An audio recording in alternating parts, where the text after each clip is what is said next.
Yeah. Right. Yes, so I've been to the theatre again, Steve. Oh, it's on? Yes. Yeah. Oh, okay. Yeah, I'm not trying to trick you Not like last time, no.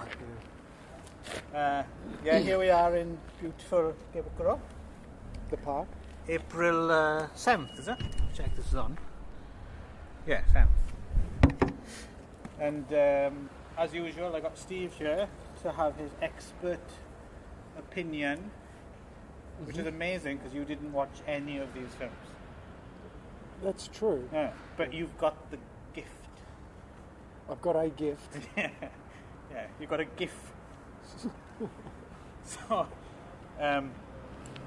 interesting thing happened today on the way to the forum. There was a young woman all by herself came into the theatre. Wow. And sat Has that happened before? Or not by themselves, no, not by themselves. Came in, sat on the edge nearest to the door. Yes. And put her bag on the seat next to her and looked somewhat guarded but fairly relaxed. Was she... I guess you couldn't see her, really. She took down her mask to have a sip of her tea, and she actually was quite cute. I was quite surprised. Right. But the interesting thing was, now, as you know from the stories I've told you in the past, people come in as a couple or they come in as a team and they perform. Because I've seen it. Yeah, only on one occasion. And it's blood in the water, right? Everyone's yes. Right. Interesting thing, this woman comes in, and I'm sure I'm not the only guy keeping an eye on when the mask comes down to find out, even though I'm a happily married man, Steve. Yes, you are. No one went anywhere near her. Ooh. They just kind of moved seats a bit closer and looked over every now and again. Right. So there weren't 20 guys suddenly peering at her crotch. No, and no one went and sat down right next to her or started touching her or anything. It totally left her alone. Wow. Which is kind of interesting, I thought. It was as if she was some sort of queen bee. Or as if they were confused because there wasn't someone with her to give her up as a sacrifice to the group or something. Right. So that's kind of, I suppose, quite good. It's nice that a woman, if they want, can come in. And was she there for the whole all the three movies? Or? She came halfway through the second one I watched, and she was still there when I left. So, did she, do anything? No, just sat and watched the film. Wow, it's kind of interesting. Yeah. So good for her. She also has the right to be left alone and come in and be bored shitless by the worst films known to humanity. Oh, is that what they are? Yeah, they're pretty bad. Welcome to the review. So, first up, I watched Zetsurin Tama Sagashi. Tama Ball, or balls, I guess. And Zetsurin, I didn't know what that meant. Something like unequaled or paralleled or best or unequaled ball search. Yeah. Okay. From 1978. Oh, yes.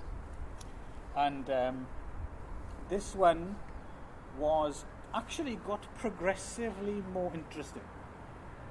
I started with a guy. It took me a while to actually figure out what the story was. It was a bit complicated, but basically it was a guy whose wife was force feeding him kind of healthy food and protein and stuff. Why was she doing that? She was doing that. I'll tell you, Steve, I'm glad you asked. She was doing that because, that's why you're here, right? Because you're the voice of the people. Because everyone at home is, why, Clive, why? But I don't know. But Steve's here, he says what you're thinking. So thank Mr. Smith for his contribution, which is peerless. Anyway, so yes, the reason was because he was selling his impregnation services, I think. So he was doing exercise and eating really healthy food in order to have extremely healthy semen. Right. I guess. Right. And he was going to a sperm bank. No. he was fucking, because that would be a very boring film, just a guy checking off into it.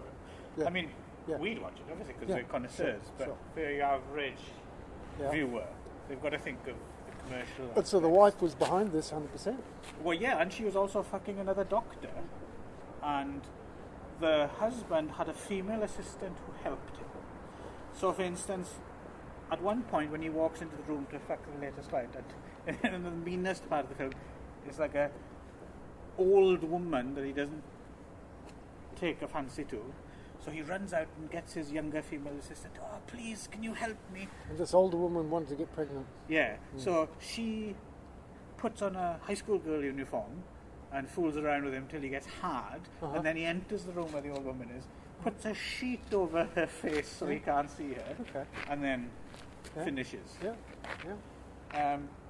So there was that, and there were other scenes that it was very peculiar because they were, I think it's supposed to be a comedy, but it was like humor from another planet or something. So one sex scene ended, there's a sex in the kitchen, and then colanders go flying through the air with like pew, like UFO noises, or I think that was a gag, Right. but I'm not sure. Was this a director that you're familiar with? No, someone I didn't know actually. I didn't even write the name down before going out. Yeah, and I think he also is supposed to have had quite a big cock, but we don't see it. Right. And yeah, there was another scene where he was fucking a woman whose husband was in traction, covered in bandages in a bed. And then he fucked her until he got erect, and then she went over and mounted him, and then we heard horse racing announcing on the soundtrack. Wow. Yeah, it got... They're on the track! Yeah, it got really increasingly stranger. And then another scene I really didn't understand at all, where there's a woman in the bed, and he shaves her pussy. He doesn't fuck her, he shaves her pussy. And she's on this like quite big bed. It's almost like a hospital bed, like a mechanical bed, with Meguro written on the side. Oh. And then as soon as he shaved her pussy, he fucked off. And then the bed just raised up, like on hydraulics or something. And then the scene ended. I couldn't for the life of me figure out what that all It was about. 1978. Yeah. So, right, what happened next then? Yes. Right, because one thing leads to another. Yes, yeah, it's important for me to lay it out. Yeah. So then at the... so also another woman wants to have sex on azuki red beans spread out on the tatami mat. Fucking loads of them. I don't know why. For some reason, even though she's quite young and good looking, he's like, oh, I've had enough of this, and he goes and finds his young assistant again and gets her to put on the school uniform, and then tries to fuck her in the ass against her will. She doesn't like that, and he goes back The to assistant or the client? the assistant, and then he goes back to the azuki bean girl and finishes his job. So basically, it seems like through this process of being like a stud, he's come to like really, really hate women in the female form. So towards the end, he's with a woman, and suddenly he's like, ugh! He's repelled by this naked body, and she's even like walking about shoving her vagina in his face, and he's like, like repelled by. I told you it got more interesting. Wow. And then in the very, very last scene, or not, almost like next to last, penultimate scene, he's in a bed and he's looking all haggard and worn out and stuff, but he's suddenly taken by this carved wooden elephant that's in the room, and he goes over and he caresses this carved, I'm not making this up, he caresses this carved wooden elephant, and then it drops dead, and then we cut to a long shot of him on the bed, his dead body, and his cock just spurts this huge cum shot up in the air.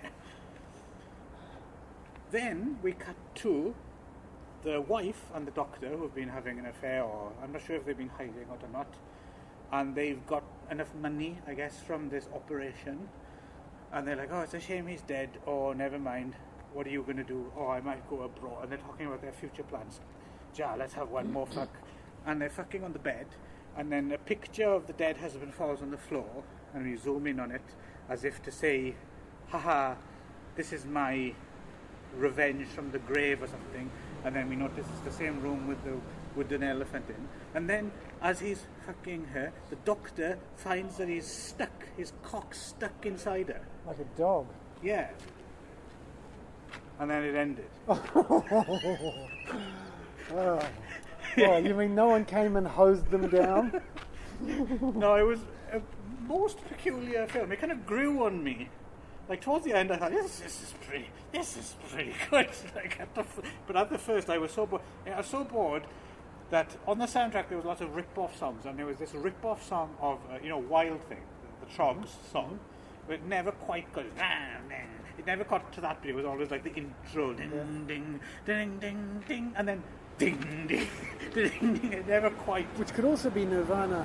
Smells Like Teen Spirit. Yeah. Or Entertain Us. Yeah. Right. But it had me singing along, crap film, dun, dun, dun, dun. You make my heart sink. And because it's the theatre, of course I can sing out loud a little bit. And did you? Yeah, a little bit, yeah. Did the girl look over? No, she wasn't there. She wasn't there. Okay. Otherwise, she'd have, She probably would. Oh, she'd have been all over me. Come and sit She's cool. Yeah. Singing to himself. They also had a rip-off version of Wow, Wipeout. The safaris. So, yeah, there was like couldn't be any worse. So there we go. Oh, you're not a fan of the song Wipeout by the... The only part that's even slightly different is the... Yes. I don't even know any of the other bits. Oh, yeah. Actually, that's a pretty catchy hook. Yeah, that's true. Yeah. Actually, it's a surprise that hasn't been, used in samples. I'm sure it has. I've never really heard it, but... Right. So, on to the next film. Now, this is one I definitely would have liked had I seen it. What, the first one? No, the second one. Oh, okay. I've just preemptively seen Oh, okay. That's interesting you say that. So this one, I saw under the title Mibojin Otokoto Onogairu Kagiri, something like widow. As long as there are men and women, ... Shit. Deep stuff. Okay. But this is a reissue title. Originally it was called Dosuke Mibojin Watashi Tsukimono Slut Widow. Something I like. You like strange things or certain things? Yeah. AKA Mibojin wa otoko suki. So widow likes guys, I guess. AKA it's been reissued a few times this one. Kairaku Mibojin Otoko o Maneku Hada. Pleasure widow, skin that invites men. Some very conflicting retitling going on, but anyway. This one's from 1996, so we jumped forward a bit. It's almost modern day, almost like it was made yesterday. Yes. Directed by the very prolific Nita Sakai, and this one was kind of started. This was the opposite of the first one. It started interesting and then petered off. Yes. So in this one, there's like a summer festival in a small town, and there's a boyfriend and girlfriend, and they're getting it on in the outdoors in their kimonos, and then she won't fuck him, so she runs away. So he goes looking for her, and then a hand beckons from behind a tree, and it's an older woman. And it's Kate Bush. It's not Kate Bush, no. I was sure it was going to be, but so it was Cyndi Lauper. And they go back to her place, and he's sitting down and drinking some sake with her husband, and then he's suddenly like, "Oh, look at these!" And he pulls out a photo album, and he's got photos of his wife in the nuddy and tied up in red rope and stuff. What do you think of that? What do you think of that? And the wife comes in, and then he starts frigging her off in front of this guy, Goro, and then she starts singing Wuthering. No. Girls just want to have fun, I told you. Yeah. Okay. So she starts sucking him off, and then the first surprise came when the husband came over and started sucking him off as well. I didn't expect Oh, that. right. And then he fucks the wife, and then while Goro's fucking the wife, the husband mounts him and fucks him in the ass, Wow. and appears to die of a heart attack. Oh, that's sad. It was a bit. I shed a tear. Oh. And then, cut to 1 year later, Goro, our main guy, is in the city. He's moved to Tokyo. He's become a delivery courier Okay. to send money back to her. Okay. He feels sorry for her. Yeah. So, fair play. Yeah. She turns up at his house to give the money back. I don't want your money, but then they Did start anything an happen affair. to the original girlfriend who ran off at the... I'm getting to that. Okay. He pointed and raised his eyebrows I did. for the viewers, Yes, thank you, Steve. listeners at home. Right. I'm now taking a sip of beer. He just took a sip of beer. Right. So, for some reason, I can't remember why exactly, he decides to call a home delivery service girl. Who do you think it is, Steve? It turns out to be the girlfriend. No. Yes. No. Yes. Really? Yes. Wow. It happened. Okay. So she's also in Tokyo. And then it starts getting boring. And then at some point they all have sex. And while he's lapping one of them, they think he's Lapping. suffocated to death, Oh. like the original husband. Oh. But it's okay, he's alive at the end, happy ending. Oh, well, that's uplifting. Yeah, oh no, I mean, if I'd have left at that point, I'd have had a spring in my step. But we have one film left, Steve. Back to 1990 now. Mm-hmm. And this is Ijo Kairaku Sakari no Tsuita.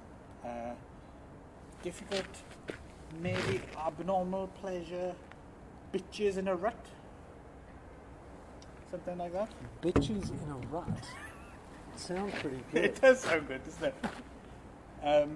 If you were walking past a movie theatre and you saw bitches in a rut, you'd be You think one about it. ticket, please. Yes. Yeah. The original title was Cho Abnormal Repeating. Oh, okay. Ijo Kairaku, which I think might be a. It's funny because when you start looking at this stuff in granular detail, you realise that even in this shitty little pool of films that most people don't watch, there are such things as hits and Right. things that are more popular than others. So there was a film earlier in the year called That year, 1990. yes, Yeah. called Abnormal Repeating. So I'm guessing it must have been a bit of a minor hit. Okay, so this is King Sure, Kong, abnormal and then petting. King Kong lives. Yeah, Right. very good comparison, yeah. Also, aka Nama Ijose Taiken Impu Tachi no Mure, which I think is something like raw, in brackets, raw abnormal experience, herd of lewd women, which is another, Ooh, geez, we've got a rut of bitches and a herd of abnormal women. all your favourites, Steve, in one place. Yeah. Yeah, if only they had Kevin Bloody Wilson on the soundtrack, it would be the Living best next of it. door to Alan. So, this one was actually fairly straightforward. It was a bloke who'd been working at a coffee beans company for 20 years before he lost his job. So he's at home drawing illustrations of animals and getting Right. all frustrated, and sometimes, Does he want a career as a cartoonist or... don't think so, it's just No. his hobby. Okay. And then when he tries to fuck his wife, he can't get a hard on unless he smears of her in coffee beans, and he puts coffee beans up her snatch, and then he's able to fuck her. Wow, okay. And then he, hang on, I have to remind myself what happened, because a lot happened, but also at this point, obviously, my brain's gone into that zone, and I'm writing things down. Yes. Like, oh my god! But actually, if you take a step back, you're like, yeah, no, calm down. That's not really that interesting. Because that girl was there as well. Yeah, so I was, showing off. Look, I can make loads of notes. Look, look Yeah. how much ink I'm I've taking used. notes in a pornographic theatre. I'm better than the rest of them. Yeah, I'm here Yeah. purely for research Yeah, purposes. yeah. If you're going home with anyone, this should be with me. But no, Steve, because anyway, I'm a happily married man, as I've You are. He told is. you. Yeah. So, he bumps into one of his co-workers who he was having an affair with, and she takes him to a house, and they watch as people who he's familiar with from his previous job, like his boss and some of the co-workers, come there to have all sorts of fetishistic sex. Wow. And the girl as well has a very specific thing she wants to do with him while they watch, and they're like, okay, first you have to take my temperature with an anal thermometer, and he does that, and then he puts a speculum inside her, and then it's all very fetishistic and rigid, and all the sex scenes are very, it's like a greatest hits of fetishes. And one guy wears a strap on and makes a girl deep-throated, which is quite a clever way to get around the pixelation thing as well, right? Because you don't have to pixelate if it's not a real cock. So there's like, you get more of the, if that's what you're looking for. And then, so just a lot of fetishistic stuff. And at the end, he's conflicted. He's like, fuck these drawings and these scripts. He doesn't need that shit. Yeah, but at the same time, he's going down a deep, dark place, right? So, ambivalent kind of ending. But I have to say, this film actually kept my attention, even though I didn't have any of these specific, well, not many of them, specific fetishes. It was quite fast. It went from one to another, and it delivered them like quite intensely. Right. So you were there any others that you didn't mention that were good? Nothing really particularly interesting of note. One I hadn't seen before was he put nipple clamps on the woman's nipples, and then after he'd been bored of that, he took the nipple and put them up her nose. I hadn't seen that. Okay. Again, it's a small wrinkle, but Well, it might not be a bug; it could be a feature. Yeah. So, I'd say this was actually quite a good little shit film. Right. If you see what I mean. Right. None of this was any good in any way, shape or form.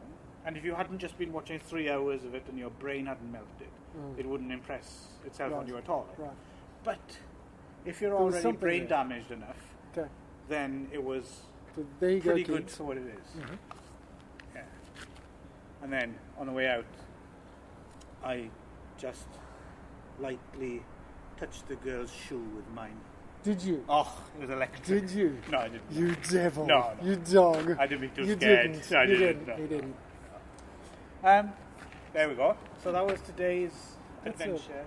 It's a nice roundup. Yeah. Any questions, queries, suggestions, comments?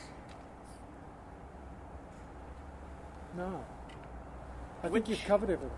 Which of these 3 films would you most like to watch?